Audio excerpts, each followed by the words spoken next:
ओम नमो भगवते वासुदेवाय। ओम नमो भगवते वासुदेवाय। राधे राधे बहनों, आज मैं आपको कार्तिक मातम का 14 और 15वां अध्याय सुनाऊंगी। तो कृपा करके इस कार्तिक मातम के अध्याय को ध्यानपूर्वक सुनना। और अगर आपने हमारे चैनल को सब्सक्राइब नहीं किया है तो कृपया करके हमारे चैनल को सब्सक्राइब कर दीजिए और हमारी वीडियो को लाइक और शेयर ज़रूर करिए। धन्यवाद। राजा पृथु कहने लगे कि हे नारद जी, आप सर्वज्ञ हैं, इसलिए संतान की वृद्धि वाला तथा सब प्रकार सुख देने वाला सर्व ईश्वर अहोई देवी का व्रत तुमसे कहता हूँ। राजा ने पूछा, महाराज, यह व्रत कब और कैसे किया जाता है तथा यह अहोई देवी कैसे उत्पन्न हुई? तब नारद जी कहने लगे कि एक समय कलयुग में बड़ा भारी दुर्भिक्ष पड़ा तथा महामारी से बहुत सी अकाल मृत्यु हुई। तब सब लोग एकत्र होकर उस विपत्ति के निवारण का उपाय सोचने लगे। अंत में निश्चय कर कार्तिक कृष्णा सप्तमी को सबने व्रत रखा। व्रत करते समय सायंकाल चामुंडा देवी हाथ में मुंड लिए प्रकट हुई और कहने लगी कि हम रुद्र सहित विहार करने के लिए यहाँ पर आ गए हैं, परंतु सारे संसार में पाप छाया हुआ है। ब्राह्मण वेदहीन, क्षत्रिय असमर्थ तथा वैश्य और शूद्र धर्म रहित हो गए हैं। स्त्रियों ने पतिव्रत धर्म छोड़ दिया, इसलिए सब लोग अहोई देवी का व्रत करो। कार्तिक कृष्णा सप्तमी तथा अष्टमी को बाल वृद्ध और रोगियों को छोड़कर सबको यह व्रत करना चाहिए। सारे दिन भोजन ना करके सायंकाल अहोई देवी, जो कि मेरा ही नाम है, पूजन करना चाहिए।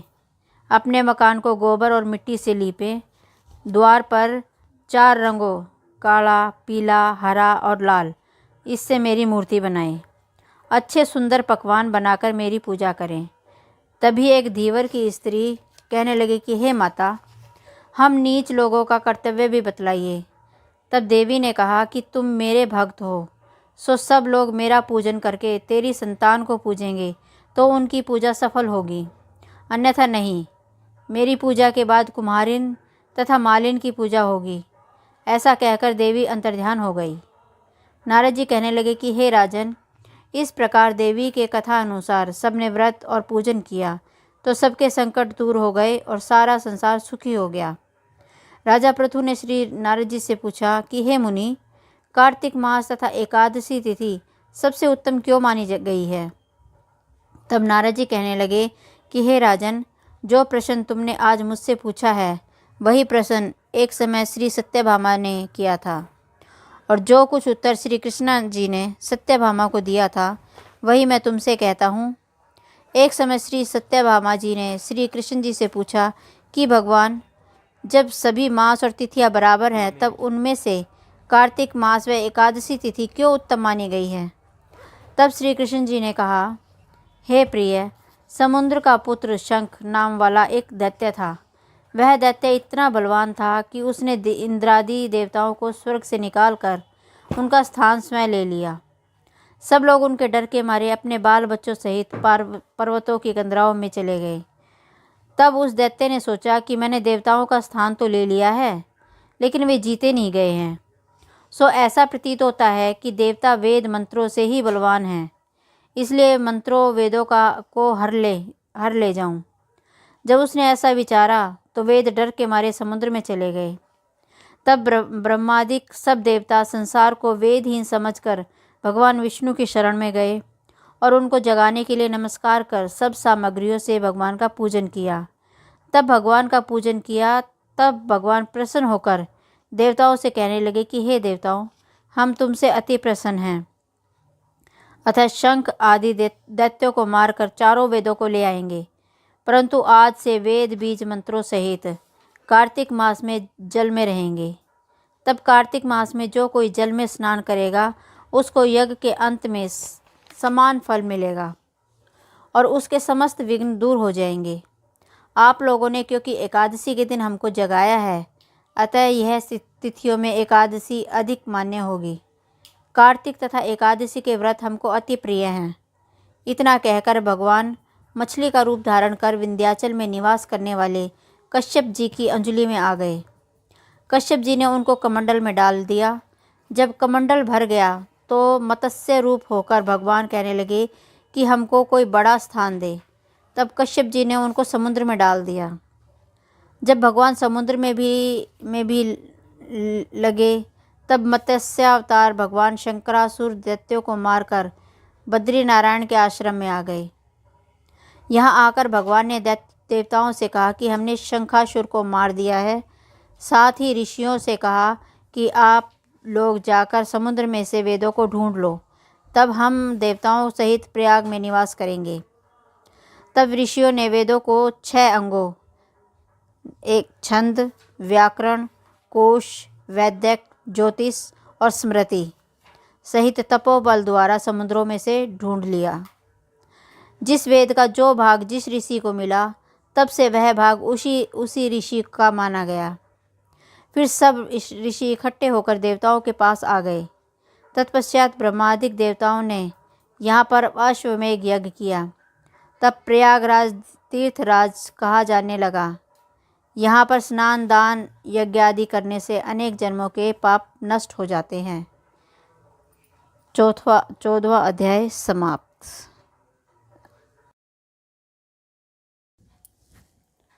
15वां अध्याय प्रारंभ।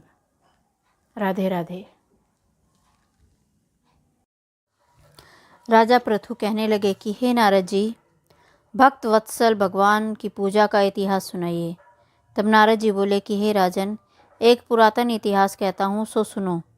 पहले चोल नाम का एक राजा कांतिपुर में राज्य करता था।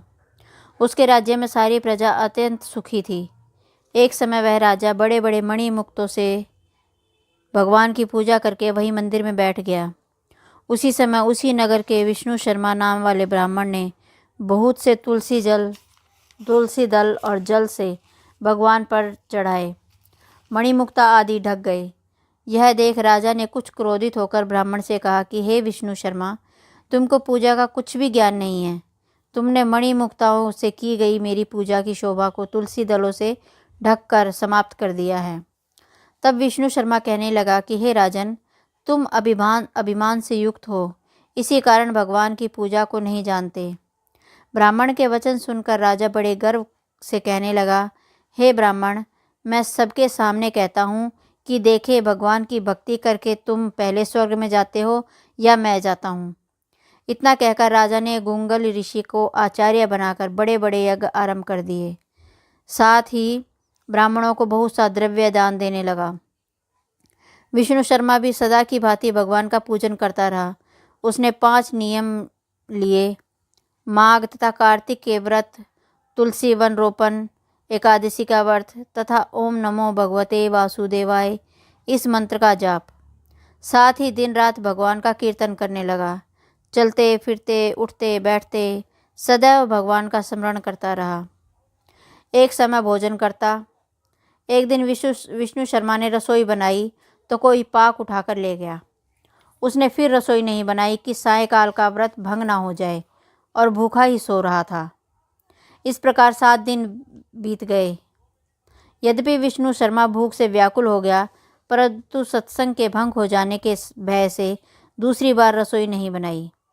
वह यही सोचता रहा कि ना जाने कौन हमारा पाक उठाकर ले जाता है।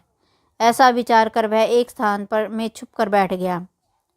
थोड़ी देर में वह क्या देखता है कि एक अति दुर्बल चांडाल, जिसका शरीर केवल अस्थियों का पिंजर बना हुआ था, छिप कर आया और वहां से पाक उठाकर चलने लगा। उसको देखकर विष्णु शर्मा के मन में दया उत्पन्न हुई और वह कहने लगा कि भैया, रूखा सूखा भोजन मत लेकर जाओ, मेरे पास थोड़ा सा घी है, वह भी लेते जाओ। ब्राह्मण के ये वचन सुनकर डरा हुआ वह चांडाल भागता हुआ ठोकर खाकर गिर गया। तभी विष्णु शर्मा भी उसके समीप आ गए और एक वस्त्र लेकर उस पर हवा करने लगा। थोड़ी देर बाद ब्राह्मण क्या देखता है कि उस चांडाल की जगह शंख, चक्र, गदा, पद्म तथा वनमालाधारी भगवान विष्णु वहाँ लेटे हुए हैं। उसी समय ब्राह्मण ने भगवान के चरणों में गिरकर नमस्कार किया। तभी इंद्र आदि देवता भी वहाँ आ गए। ऋषि लोग वेद मंत्रों से उनका पूजन करने लगे।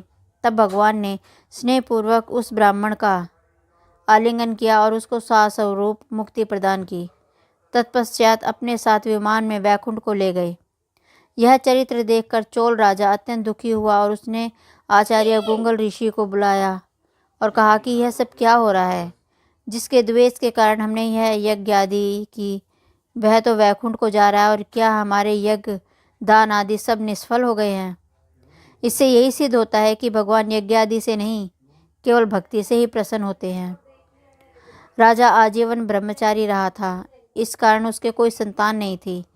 अतः अपना सारा राजपाट, धन दौलत सब भांजे को सौंपकर भगवान मुझको स्थिर भक्ति दे, ऐसा कहकर अग्निकुंड में कूद गया।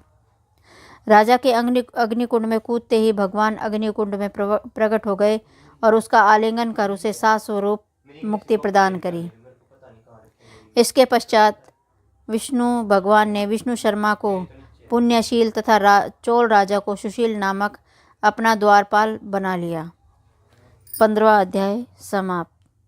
बोलो श्रीमन नारायण नारायण नारायण, भजमन नारायण नारायण नारायण, विष्णु नारायण नारायण नारायण, भजमन नारायण नारायण नारायण।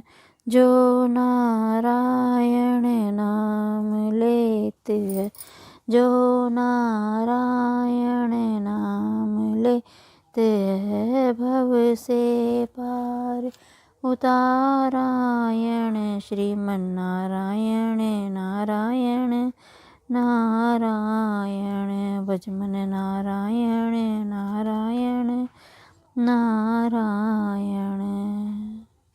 ओम नमो भगवते वासुदेवाय। राधे राधे।